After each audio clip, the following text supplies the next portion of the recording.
आज जिंदगी के डोरिया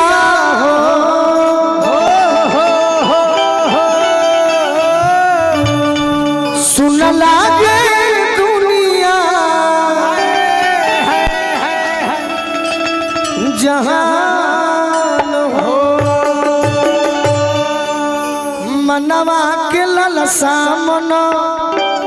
हुए में रही गईले हो पूरला ही सपना हमार हो अरे कुहू के करे जा दिल में लगल बाटे घौआ हो नैया फसल बे मझधार हो देखे ना बात गइला अरे कहाँ न पता